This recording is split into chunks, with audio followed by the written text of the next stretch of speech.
Sabote, this is Jeff. This is David. Hi, David. Hi, Jeff. We are playing Nioh. And it's time for the first real boss. Yes, the first real boss of the game. Onryoki.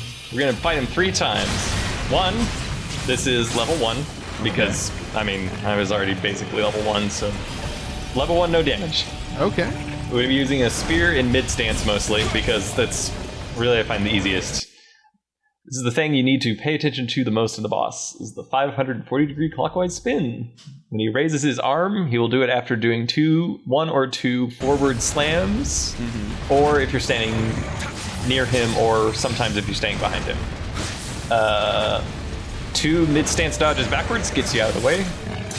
You can also dodge through them, but remember it's 540, not a 360, so if you're in the wrong spot, it'll actually come across your way 2 times. So like there, you can dodge twice in order to get through it. Oh, so the first one wouldn't even hit you because you're too close. Yeah, well, I mean, because he spins around and then a little bit extra. When he's out of key, he will do a belly flop to regen. That does it's a tiny little AoE. So I mean, because he's like flopping on the ground. Right. This I found the most annoying when trying to do the no damage, because if you just stand a little too close, it's like little ankles hurt you.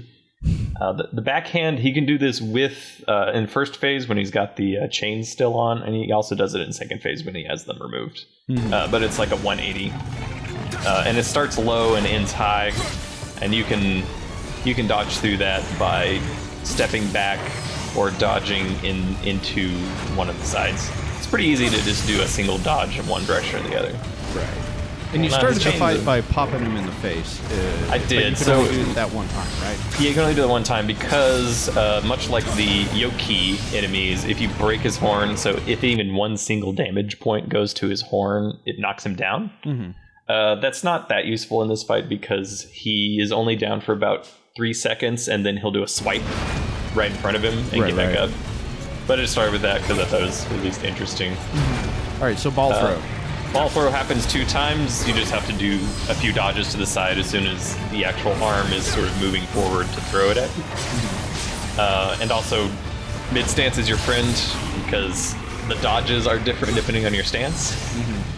High stance is slow and singular. Mid-stance, you can do a quick step and then a roll, and then in low stance, you can do 2 quick steps, sort of Bloodborne style. Well, I'm also spending most of my time here getting rid of the yokai realm pollution. Right, because you don't want to, have your stamina regen less, your ki regen less.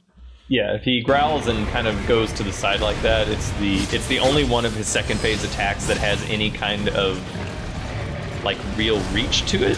For the most part, he's very easy in the second phase because he'll just do things that hit directly in front of him, so you just kind of wait for him to start any animation, you just kind of step to the side and you just counterattack. It's really the 540 spin that was probably the most problematic, just getting out of the way of it. See, like, right there, even the 180, you don't even have to dodge that one if you're standing up near his, like, left ankle, so it'll probably go over your head.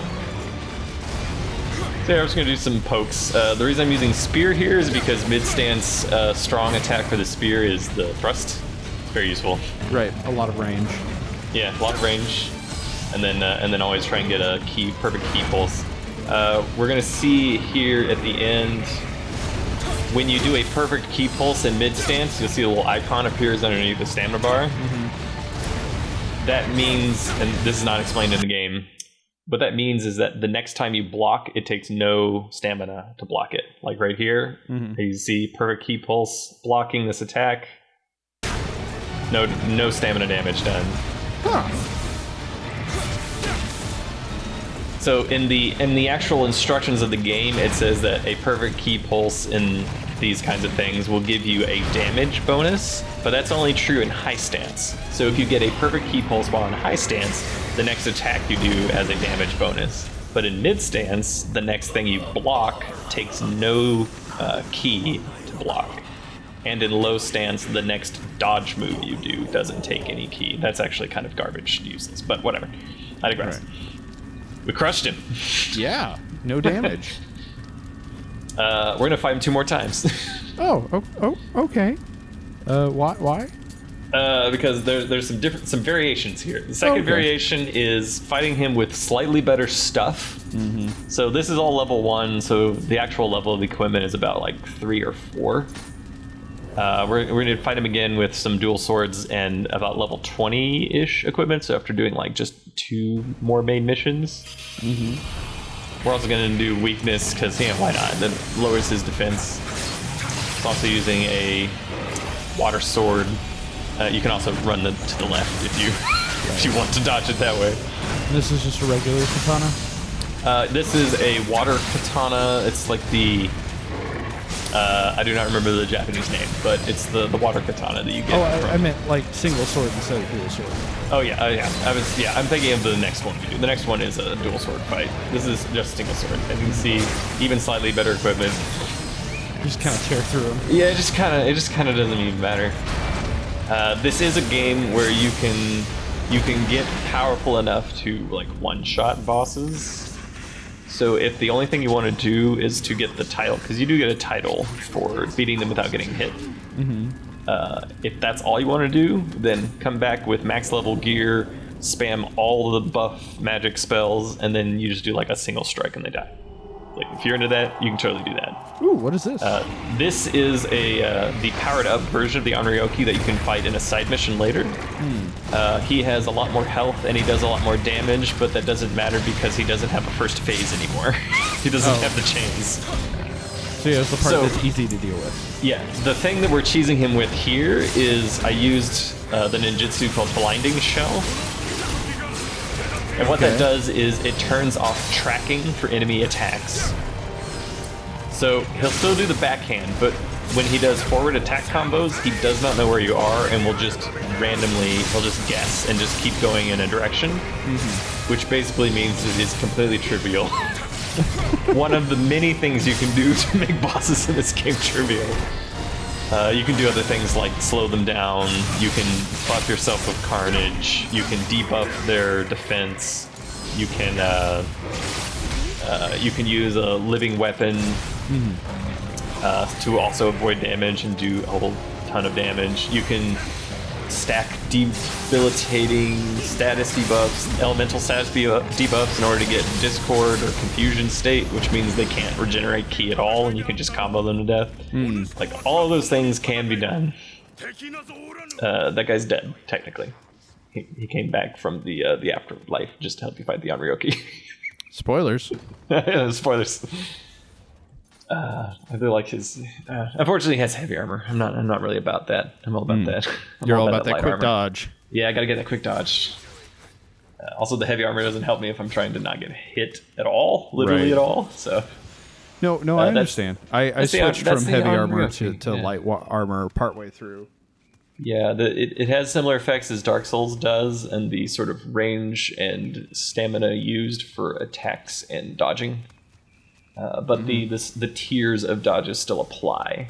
So low stance is still 2 quick steps, and mid stance is a quick step followed by a roll, and then high stance is just a one single evasive roll.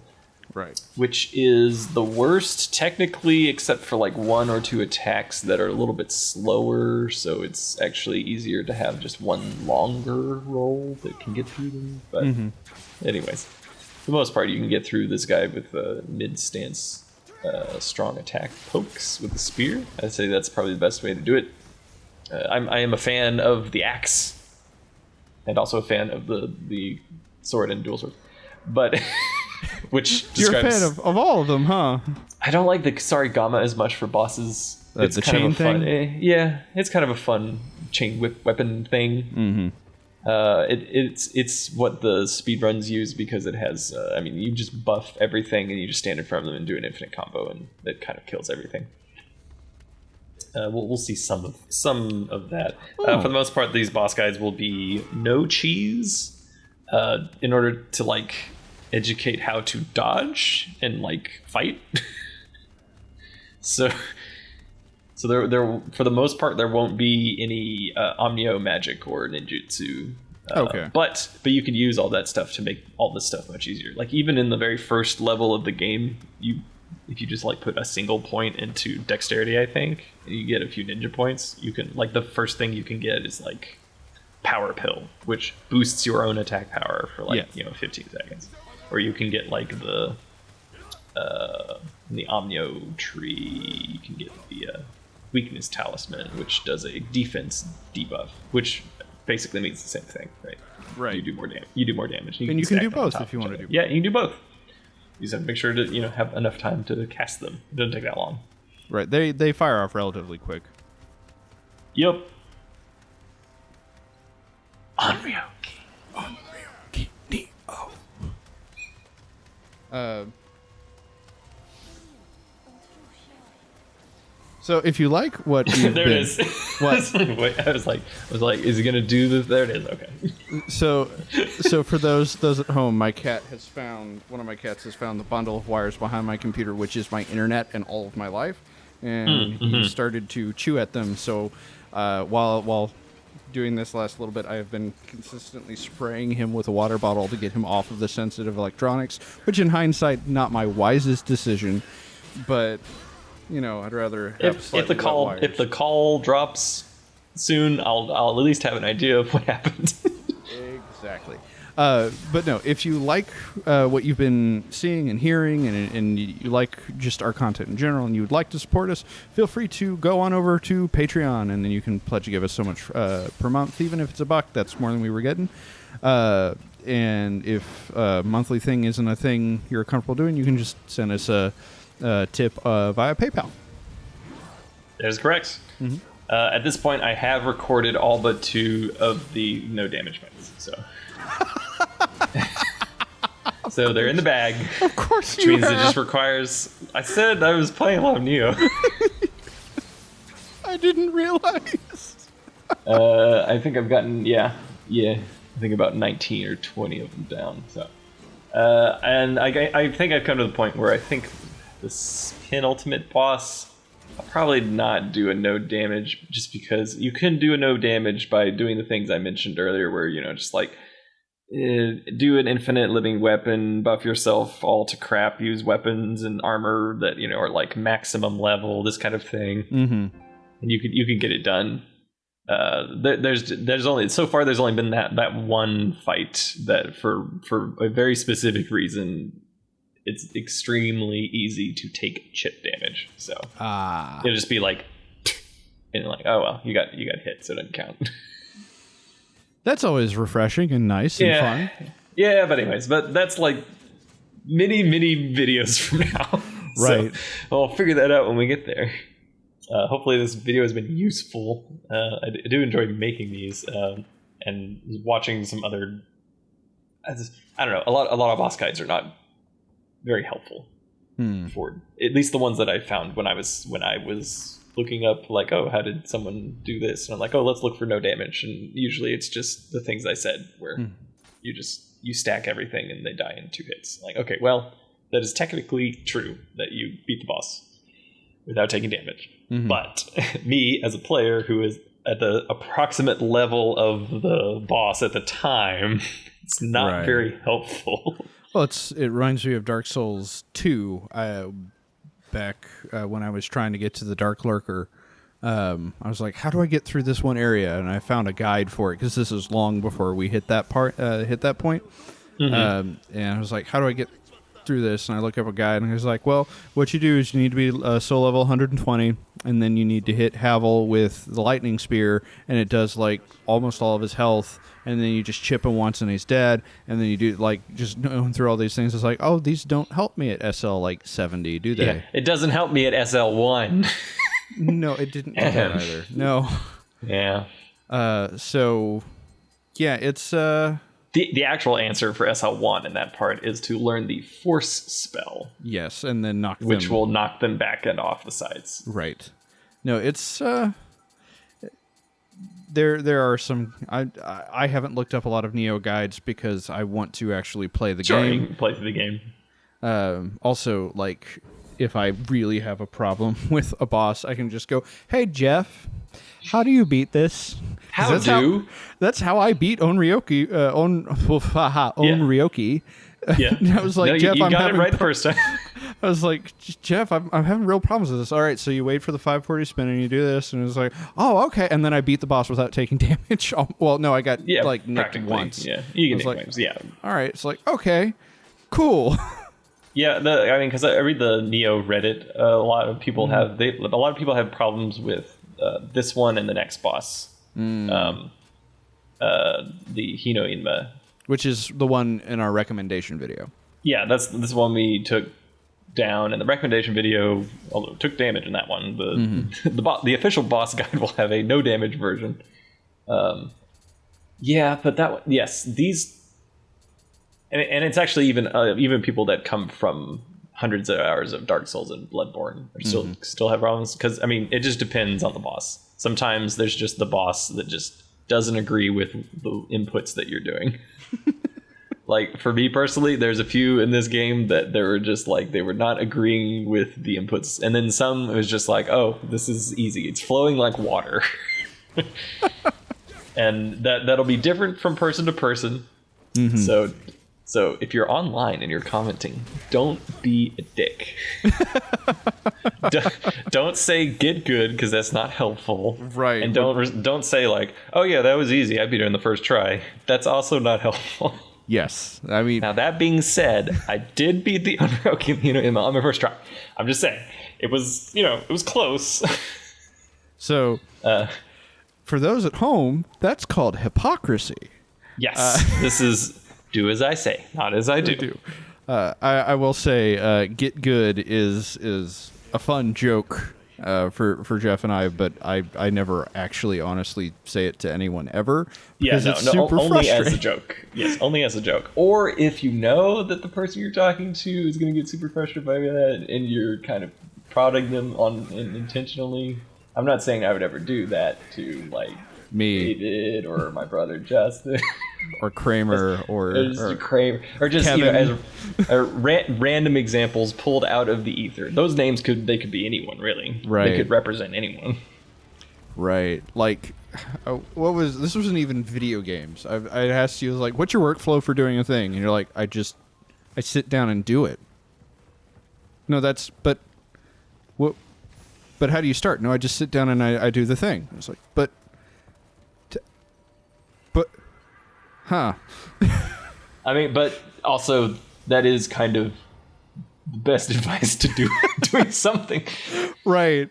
Well, I was asking for your specific workflow, and then when you went over your specific workflow for it, I was like, oh, good. Nope. Your first advice was the correct advice. Just do the thing, because I don't know a lot of what you just said. Okay, great. Yeah, that's another example of do as I say, not as I do. It's like, oh, I have to do this thing. It's like, well, you should probably start by just like doing that. Right. Like, yeah. Like with Transformers. Just like with Transformer editing, yeah. Yeah. You just have to just like, it's easier to continue once you've started. Mm-hmm. Well, it's the same. It's much harder to start when you haven't. So. Right. Well, it's like with me working on practicing instruments that aren't guitar or bass. Like when I'm trying to work on drums or work on piano, like that is getting me started is like pulling teeth. But when I'm there for like an hour and a half. So yeah, I usually just have to trick myself into doing these things. Yeah. Where it's like, do this thing for 5 to 10 minutes and then stop. Mm-hmm. And then you're like, okay, it's only 5 minutes. Instead of being like, sit down and do this thing you don't want to do for the next hour and a half to 2 hours. Yeah. That's like, I don't want to. Yeah. You're like, all right, I'll do 5 minutes. And once you get started, it's like, all right, well, I can do 10 more minutes. It'll be fine. Yeah. And maybe it only ends up being like 20 minutes. But still, at least progress was made. Yeah, like any progress is better. Like, I will say it's some changes at my job mean that I essentially work the reception desk for a couple hours on Friday. But it's the period of the week when no one actually ever comes in or calls. They just need somebody there. But they don't care if I have my guitar with me. So that's one of those moments where it's like, all right, David, you have zero excuses for not practicing, because all you can do is sit at this desk and practice guitar. So Or bass. I've done that too. I can't practice drums at the desk. Yeah.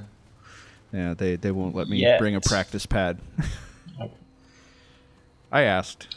Fortunately, that's what knees and shoes are for. I mean, I can do like, hi-hat and snare and bass and the hi-hat with the foot.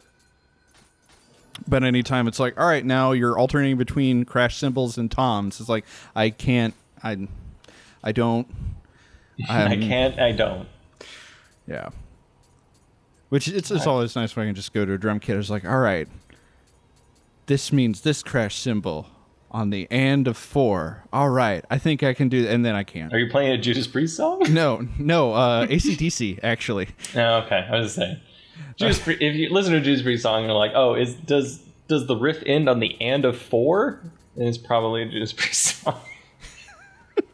That's accurate, yeah. Just think about any Judas Priest song. Okay, like Electric Eye. Yeah. Dun dun dun dun dun dun dun dun dun dun. Dun dun dun dun dun dun dun dun dun dun. It's like, okay, there's an example. Breaking the law. Breaking the law. Dun dun dun dun dun dun dun dun dun dun dun dun dun dun. Yeah. Another thing coming. Yep. You got another thing coming. Dun dun.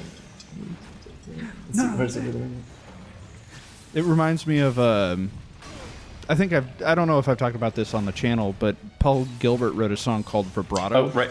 I remember the part in go for it. Another Thing Coming, because the main chorus is actually on. It kind of starts on the beat. Mm-hmm.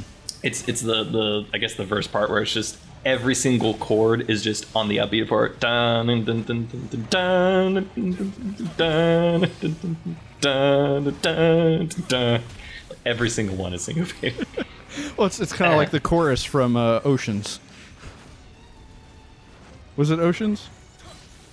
Spirit lead me where my trust is without borders. Bridges. Yes. Yeah. Every single 16th note is syncopated except for the last 2 notes in the bridge. It's the first note of each phrase and then the last 2 notes of each phrase, isn't it? Mm-hmm. Yeah. So I guess there's 3. Yeah. So 3. So the very first one. Dun dun dun dun dun dun dun dun dun dun dun dun dun dun dun dun dun dun dun. Dun dun dun dun dun dun dun. Yep. And so the last 2, and it's I like the bridge. Yeah, it's good stuff. Yeah. But you were saying Paul Gilbert wrote a song called Vibrato, but the thing is, it starts on the and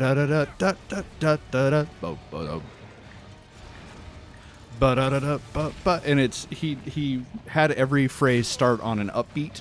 Because all of my, he said it was in an interview. He's like, all of my students have problems when they're first learning, when they're earlier on, or they don't have a lot of rhythm work. They have a lot of problems starting not on downbeats.